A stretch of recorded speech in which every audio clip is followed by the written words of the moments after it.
a Canadian Magic the Gathering player, well, this channel seems like it's going to be one wild ride. Hey everybody, Canadian MTG coming to you guys with a Golgari modern deck tech. Yes, I'm going through all the guilds of Ravnica. So, yeah, I hope you guys are enjoying this little bit of series on here. And, along with like things like other standard decks, Homerid, silly stuff like that. Come on, guys, get the views on the Homerid deck. Excuse me. Anyways, we have 24 creatures, 21 lands, 2 enchantments, 6 instant, 5 sorcery, and 2 artifact. So starting things off, we have Bird of Paradise, which is a 1 green, 0/1 flying, and tap. Add 1 mana of any color to your mana pool.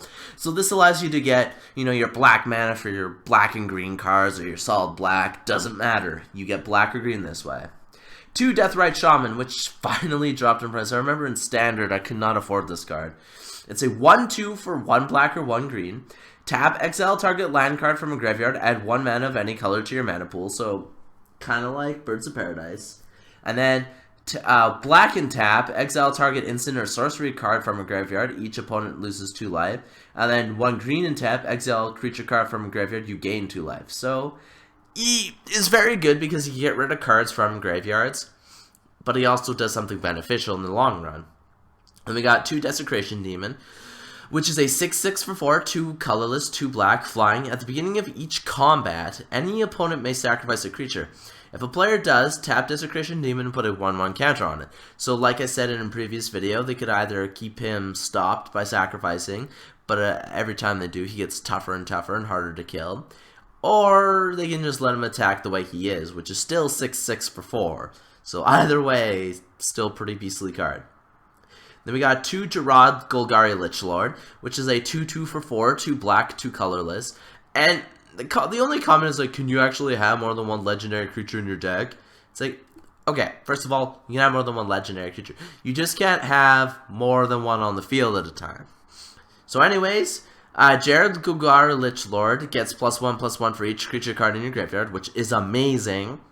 And then 1 colorless, 1 black, and 1 green. Sacrifice another creature. Each opponent loses life equal to the sacrificed creature's power. And sacrifice a swamp and a forest. Return Jarad from the graveyard to your hand. So this card can keep coming back. You can keep eating away, and it can be freaking buff as fudge sickles. Like, he is amazing.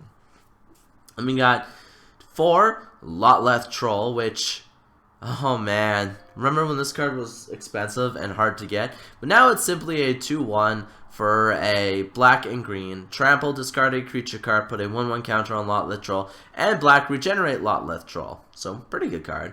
Then we got 4 Nightcrawler, which is a 0/0 for 3, 1 colorless, 2 black. Bestow 4, and Nightcrawler and enchanted creature each get +X/+X, where X is the number of creature cards in all graveyards. So, very good card. I was thinking of using it one time, but didn't, so anyway, good card.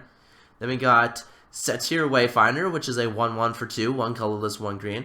When Satyr Wayfinder enters the battlefield, reveal the top 4 cards of your library. You may put a land card from among them into your hand, put the rest into your graveyard. So, it allows you to get creatures into your graveyard for your buffed up creatures to get powered up. And Splinterfright, which is an unknown for 3, 2 colorless, 1 green, trample. Splinterfright's power and toughness are each equal to the number of creature cards in your graveyard. And at the beginning of your upkeep, put the top 2 cards of your library into the graveyard. Now, honestly, I think this deck should have a few more creatures because 24 isn't that good. I'd say maybe 28 to 30, but my personal opinion. And our lands, we have 8 forest, 4 Overgrown Tomb being green and black, 5 swamp, 4 Woodland Cemetery, which is green and black. And our enchantments, we have 2 Rancor, which is 1 green, enchanted creature. Enchanted creature gets +2/+0 and has trample, and when Rancor is put into your graveyard from the battlefield, return Rancor to its owner's hand. Our instances are 4 Grisly Salvage, which is 1 black, 1 green. Reveal the top 5 cards of your library. You may put a creature or land card from among them into your hand. Put the rest into your graveyard. Pretty cool.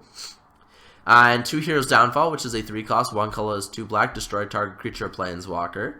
And then our sorceries are 2 Jarards Orders, which is a 4 cost, 2 colors, 1 black, 1 green. Search your library for up to 2 creature cards and reveal them. put one into your hand and the other into your graveyard, then shuffle your library, which is awesome. And then 3, Life from the Loam, which is probably the most expensive card in here, which you need 3 of. And it's a 2 cost, 1 colorless, 1 green. Return up to 3 target land cards from your graveyard to your hand with Dredge 3. And then 2 Whip of Erebos, which is a 4 cost, 2 colorless, 2 black. Creatures you control have lifelink. And for the same mana, tap, return target creature card from your graveyard to the battlefield. It gains haste. Exile at the beginning of the next end step. If it would leave the battlefield, exile it instead of putting it anywhere else. Activate this ability only anytime you would cast a sorcery. So, overall, pretty decent deck. I like the concept. And it goes for about 147, so once again, it's like the Boros deck. You won't be spending too much on it. I hope you enjoyed this deck tech. And remember, check out my channel for more deck techs, guys. I have about 40 on my channel at this time, so thumbs up, rate, comment, sub, do whatever you guys please.